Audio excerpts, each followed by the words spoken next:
All right, thanks everyone for having me here today. I was here last year and honored to really be back this year. Last year I talked about really audience segmentation through deciding what platforms you should be using.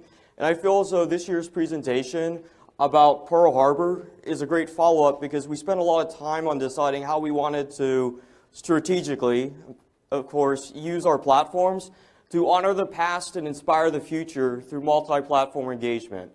So, lucky for me, I got to go on a little TDY to Pearl Harbor.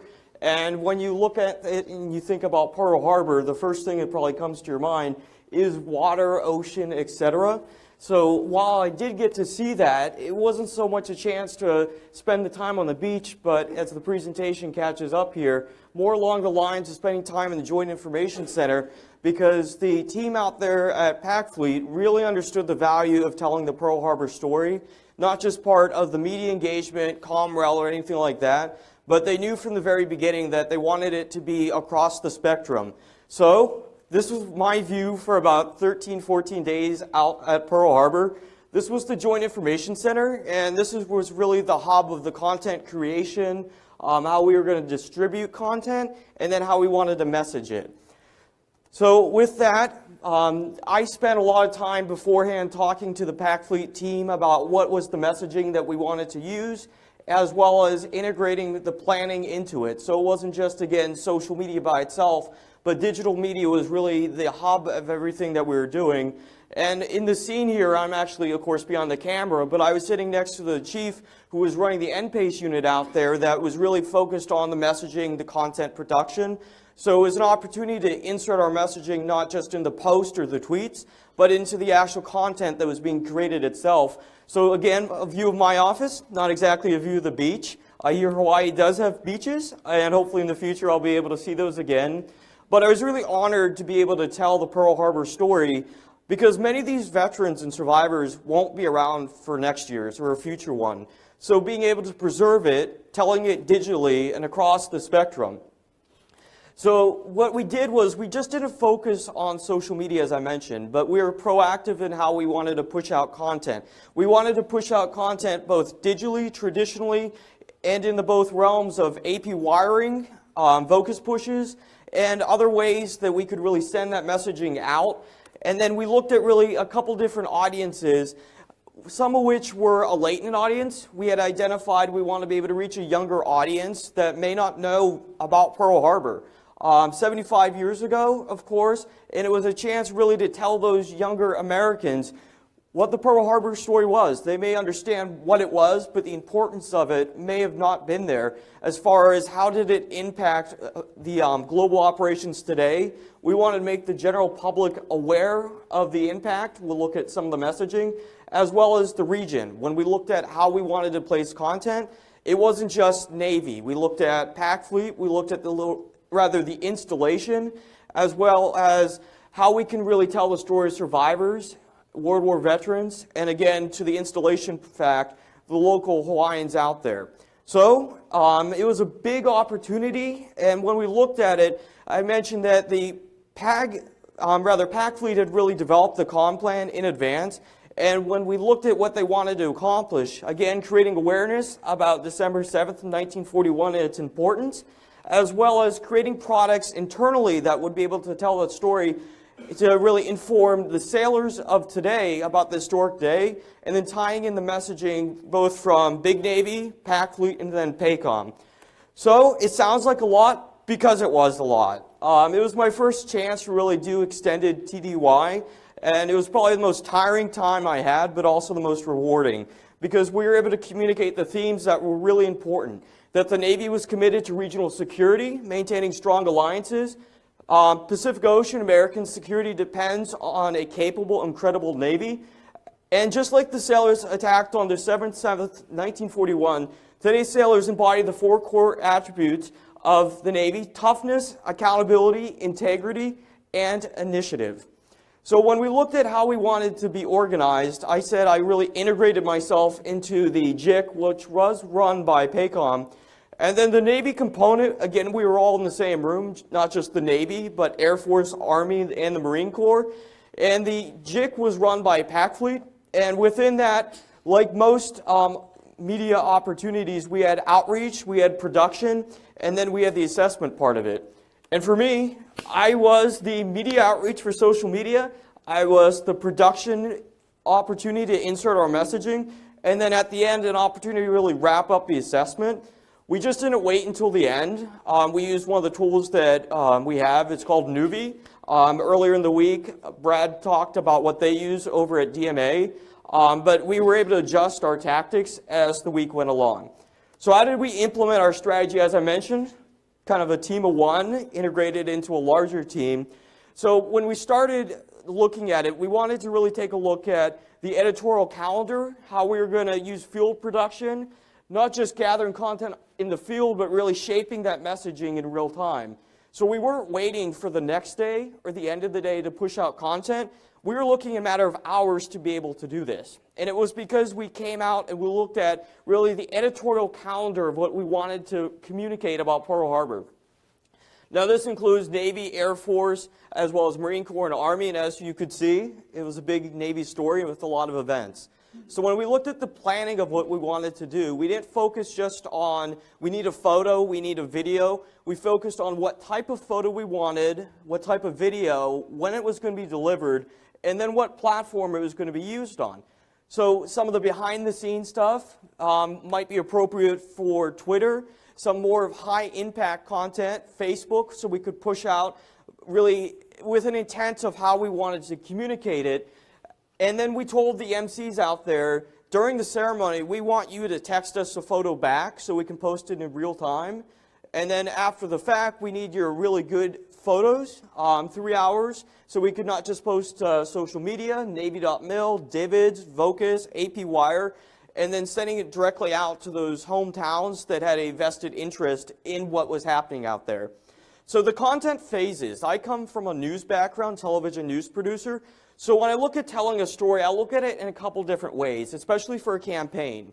I look at it kind of setting the stage for previewing the story. So looking at what type of content do we want to push out before really the events happen on the ground. I look at the fact of really coverage. How do we want to tell that Pearl Harbor story once it's transitioned from maybe, I think it was December 1st, of course, up into the Pearl Harbor commemoration events. And then how do we want to wrap up and carry it forward? So we've had these events, we've talked about it, but what does this mean? What's the Navy's message? How does it apply to current operations? And how can it be really part of that enduring effort that we talked about with the core attributes, the importance of free and open waters, and the Navy's role in that? So the example you'll see here is a preview story as it loads, and it talked about preparing to commemorate the 75th anniversary of Pearl Harbor. It was a product that DMA produced in coordination with Naval History and Heritage Command, and it was a historian setting the stage for what happened, and I'm going to let it load here in a second.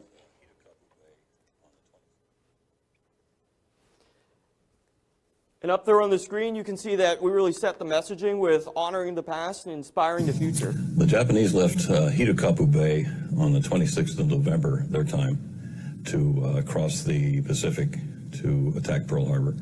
They chose a northern route away from regularly traveled shipping lanes because they reasoned. Buffering.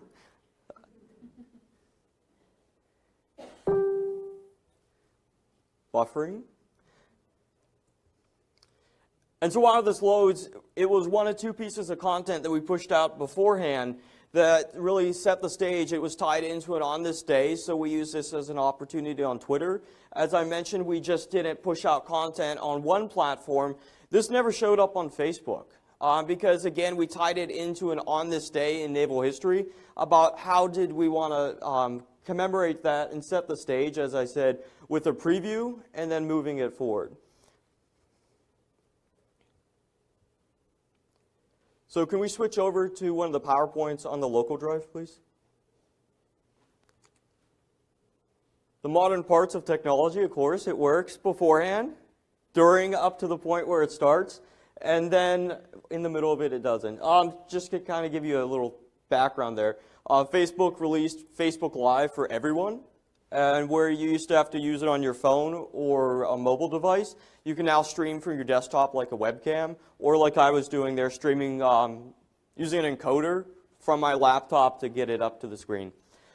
So if we could, I got the advance here. With the audio files, you won't hear it here. But again, we looked at how we could tell the story both from the big Navy perspective as well as from the Pac Fleet perspective. So you see different types of content, but the same story. So as we prepare to mark the Pearl Harbor 75th anniversary, John C. Stennis is here at Pearl Harbor to honor the Navy's past and inspire the future. With messaging, you have kind of the big picture of what you want to communicate, but if you think about just yourself, if you over-message, you're going to turn someone off. So you have to really balance it. Honoring the past and inspiring the future is a tagline that everyone can understand. The value is there, and it's easy to move forward. So what we did was, with the next one, we saw that they posted the video. It was, I think, one of the most successful videos that the Navy / one of its commands had used during Pearl Harbor. So then we considered how can we use some more content from that to kind of carry the story forward. And then with that, we looked out into what else was happening. So I mentioned that social media wasn't by itself. It was part of a larger effort of media outreach, production, and assessment. So just watching what was happening out there on social media, this gentleman up here, Ray Chavez, NBC did something rather interesting. They had their field producer out there, and they did an interview. It was a Facebook Live, and it was a one-camera setup, and it was the producer asking the questions, doing the interview for the story that would air later on in the week on NBC Nightly News. So we looked at, this is a really great story. What I tend to do is, rather than sharing someone else's Facebook Live, I wait until after the fact, so it makes sure that the messaging is there and something that happened live that you can't take back is a risk. So what we did was we waited until after the fact, and then we inserted our messaging into it.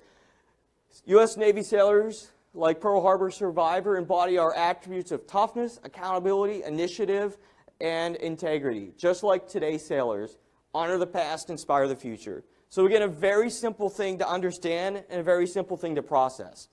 So once we kind of previewed the story and set the stage for it, it got down to the events of December 1st and moving forward. And it was the coverage part of it. And with this, NPACE did a really great job, Naval Public Affairs Support Element Hawaii Detachment. There was an MC out there, an MC2, that took the initiative to go out and do 3 video vignettes of sailors. One of them was Chief Ordnanceman John Finn, and then he took the story of the past and then he carried it forward by finding another sailor in that same rate who had that same job, who described in his own words about how that sailor inspired him in his service today. The messaging in the video didn't include the exact messaging that really the PAG had, because the videos were, like I said, a sailor took some really good initiative. So it was an opportunity to insert the messaging into the video, but it was an opportunity to insert the messaging into the post.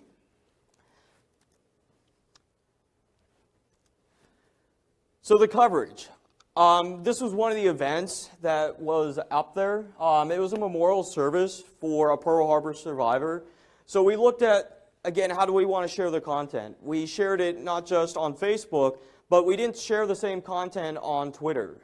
We used something that was mentioned earlier in the week called Snappy TV. So what that is, if you think about it, is like Premiere, but cloud-based, and it's real time. So it's like a DVR. So anything that DIVIDs can receive, we can have sent to different sources. We can have them sent to Facebook Live, Navy.mil, the Navy Live blog, Snappy TV.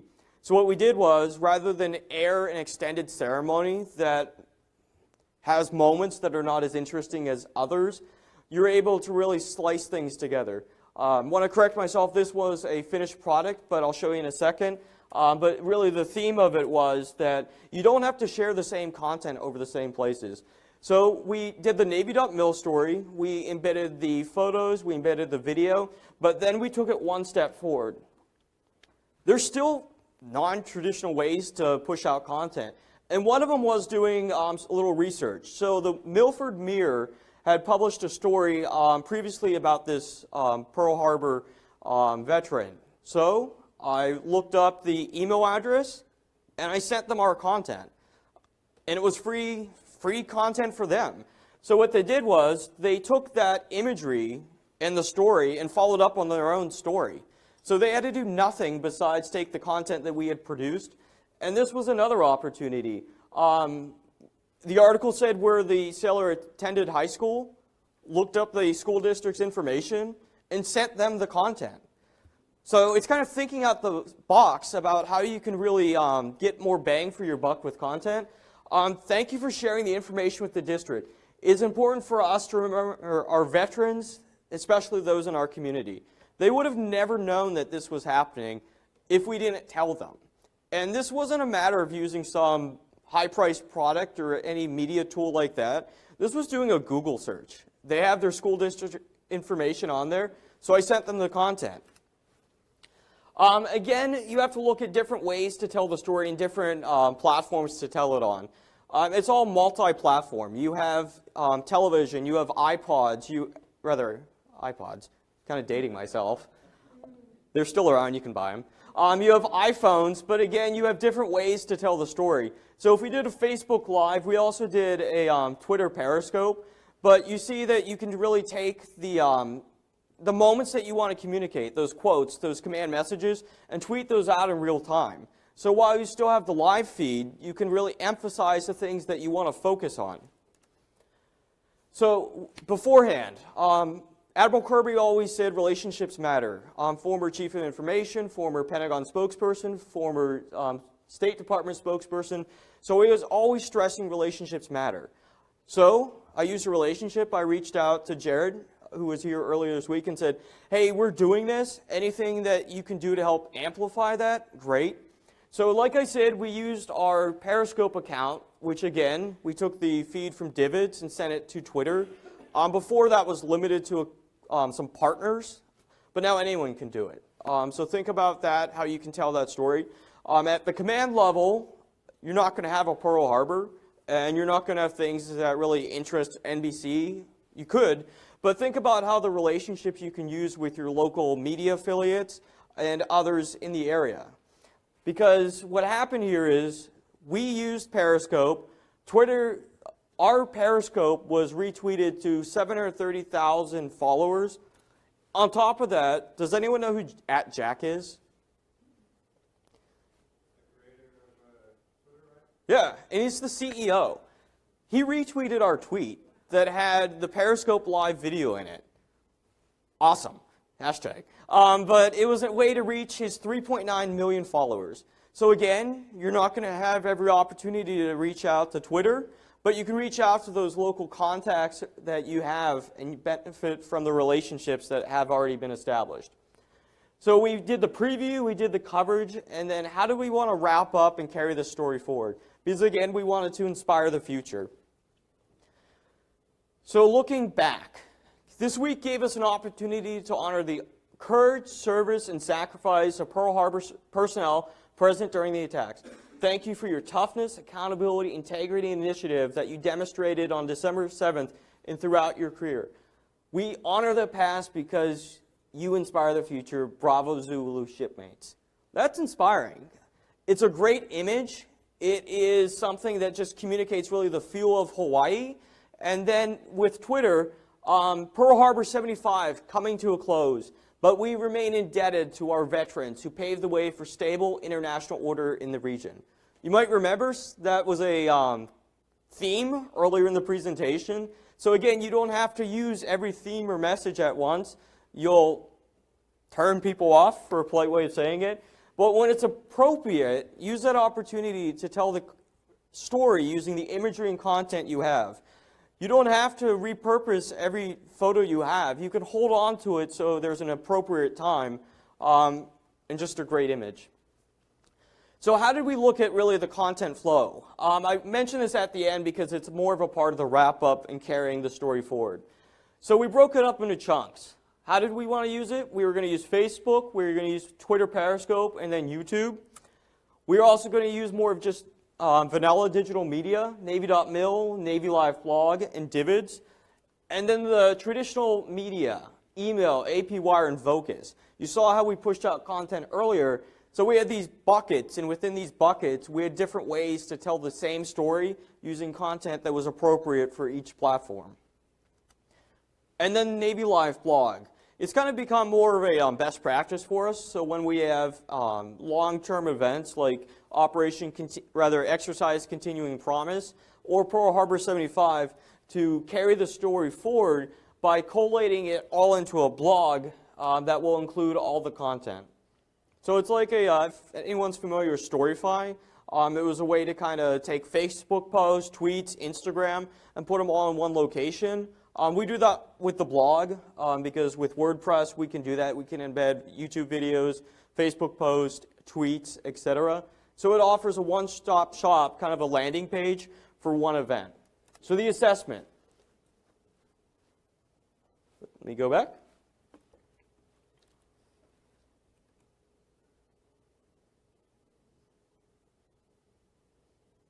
So you'll see by the missing information that the Navy owned the Pearl Harbor story. That's kind of assumed that would happen. It was about 33,000 mentions of the Navy in some combination of a word that we wanted to track. Again, that was assumed that it would happen, but this is what mattered. The core attributes of toughness, accountability, and integrity accounted for 44% of top trending Navy keywords about Pearl Harbor. Toughness, accountability, and integrity. You'll see some other things out there, but those are things that we'd expect, but it's kind of rewarding and really validates what you were trying to do to see the messaging that we wanted to stress. I personally think that most people don't go out there and say like, oh, I saw some real accountability about sailors in Pearl Harbor. They don't use necessarily those words like integrity, but when they share that content, it means that it's resonated with them, it's made some connection. So they've received the message, they embrace the message, and then they share the message. The other thing that was important to us is looking at just the trending concepts. And with the tool that we have, we can look at concepts, we can look at themes, we can look at keywords, and then we looked at concepts here. Sailors' toughness led what we were seeing on social media. Again, I don't think most people go out there and use words like toughness, initiative, accountability, but the content resonates with them. And we can see there was a remark made during one of the during the keynote address, but that really didn't resonate with the audience. It's what we wanted to focus on was sailors' toughness and the other core attributes. So what we expected, of course, Pearl Harbor would dominate our conversation. And just to bring up some numbers here. So for our Pearl Harbor content, on average, it was 1 million people reached. And to give some perspective and context to it, in the previous quarter, the average piece of content that we posted on Facebook reached 389,000 people. But with Pearl Harbor, 63% of our reach was driven by Facebook video. So we all know video is king right now. Live video is the king of the king. So we took an opportunity to use those events that really had the opportunity to tell that story impactfully. And again, being able to coordinate with NBC News, it wasn't just a matter of seeing that the content was shared. I reached out through the JIC, the media person sitting on the other side, to say, hey, do you have a phone number for the NBC News out here? Well, of course they did. So I called her. She was like, hey, I'm actually in the JIC right now. So what the plan was to interview Ray Chavez also. Unfortunately, scheduled events did not happen, but the NPACE team did a great job setting up the studio for a multi-camera shoot. But again, you go with the flow, things change. But again, it's thinking back to, there are still phones out there. You can still make a phone call, use those relationships to tell that story. So back to Twitter, again, what we expected, we saw, but to give some context, 45,000 average impressions on Twitter during the previous quarter. Again, Twitter, the average for Pearl Harbor, about double that. But the content from December 7th was the peak. Again, you would expect that, but it validated what we wanted. Again, video is the king of king. We used Periscope Live video, and it resulted in our 2nd, 5th, and 6th highest tweet. What you're seeing here again is the feed being pushed from Divids to Twitter. Again, anyone is able to do that now. But again, we took an opportunity to take really some of the messages that we wanted to focus on and then share those in real time using Snappy TV. So what did we learn? We expected that the Navy would lead the Pearl Harbor conversation, but we saw here toughness. A commemoration theme was the top trending concept for the Navy, a reflection, I believe, of on-site coordination for content messaging and production.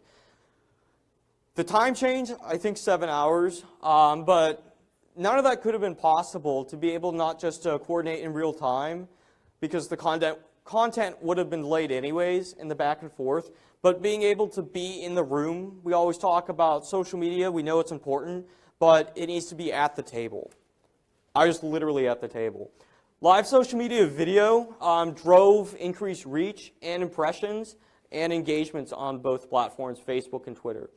Content coordinated internally, so again we decided what was going to be shared on the region level, what we're going to share on the installation level, and then leveraging the content that was already out there. Naval History and Heritage Command, they do a great job telling the Navy's story, not just the history, but again, really how it relates to today, and then coordinating with relationships that had already been established. And then the real-time content posting on Facebook, Twitter, Navy.mil, Divids, etc., accelerated the process. There were, not to call anyone out, but the event happened on December 7th. December 8th, no one cares about it. It's history. So if we're pushing out content, you can't say at 4 o'clock, I'll wait till tomorrow to get this imagery out. You might as well just archive it for that point. So it was a matter of the chief saying, okay, we want your imagery back at 10, we're going to have it reviewed, and by 2 o'clock it was going to be out there.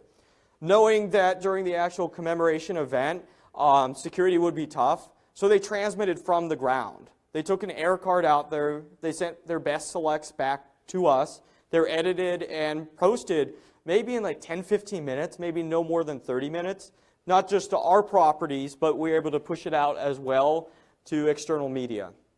It accelerated the content distribution. And then content was proactively marketed to identified stakeholders, both those in advance that we knew we wanted to communicate with, and those that kind of popped up along the way, like the high school. So again, the objectives, we wanted to raise awareness about our partnerships, our capabilities, and our core attributes. Media outreach, not just internal production, and then creating products that the external media can use that also inform our sailors today. So we honored the past by inspiring the future through deciding how we wanted to use content, where we wanted to use content, and what was the message that we wanted to communicate. So with that, I'd like to wrap it up. My contact information is up there, Navy.mil, phone number, feel free to call me, and then my Twitter account. Feel free to send me a direct message, follow me, anything like that. So with that, thank you for your time, thank you for your attention, and I'd like to open up the floor to any questions or comments. Yes, ma'am. Yes, ma'am. Okay. I wanted to know, you showed your assessments. Yes. Did you do assessments during your distribution, if you will, so that you knew sailor toughness is what's getting the most attention, and then just ditching the other messaging or kind of attaching it and making sure sailor toughness was in everything you did? Yes, the answer is yes. And in the beginning, there was a desire to really use kind of boilerplate messaging where you were basically copy and pasting the talking points. And we would see that that content didn't do successful. It was great content, but it turned people off. So sometimes it's best to let content speak for itself. A video can tell a great story emotionally. It can communicate those ideals visually. Photos can do the same thing. So it's weighing the benefits of, you don't want to over-message, we know that, but looking at when are there needs for this. So when we saw that there was a need that maybe the imagery didn't support that message, that's when we took an opportunity to focus more on the messaging. But as we saw, the stories about the past, the vignettes, those really communicated what we wanted, so we didn't need to focus more on that. It was more drawing people in for the engagement part of that. But I mentioned assessment. We just didn't do an assessment in a vacuum. The information that I produced, the content, rather the assessment about it, was shared to the JIC leadership. So they wrapped it all together, and then it provided an opportunity at the end for best practices, AAR, and things like that. Did that answer your question? Thank you.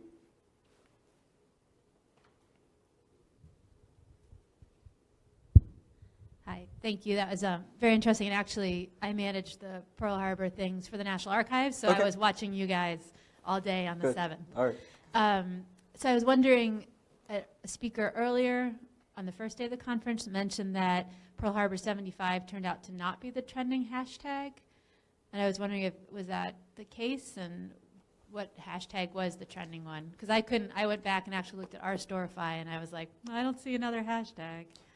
We found Pearl Harbor 75 was the most successful for our purposes, and the reason for that is because being on the ground there, we were able to work directly with the external team that had been brought in to market the event. And so again, it went back to the coordination months in advance. So when we focused on how did we want to group the conversation for the Navy to make sure it fell in line with the external marketing that the media had been aware of, there's no need to create a separate hashtag. So if you're trying to create that branding, evaluate it, but don't ditch it. If you spent months of work to try to collaborate on that, go forth and do it, do great things. But for what we wanted to coordinate on the ground, it was successful for us. Yes. Hello, and if I might add some insight, I had the honor of working with the King, Jason Kelly, at Pearl Harbor, and those months of planning ahead, I had the privilege to work those too. So just to clarify, that hashtag Pearl Harbor 75th was the campaign that internal military were running. So Mr. Kelly's stuff, our stuff was running with that campaign.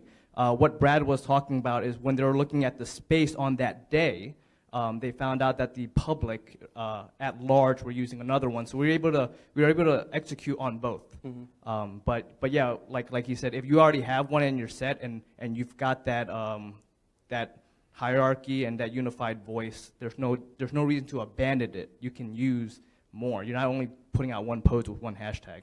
So exactly right, and it was great to work with you also because the Navy just didn't work in a vacuum. We worked with our liaisons through DMA, and I think a great example of thinking about not talking to yourself but talking to others is next month is Sexual Assault Awareness and Prevention Month. That's what we call it, DOD, but the rest of the world calls it Sexual Assault Awareness Month. So they'll use hashtag SAAM.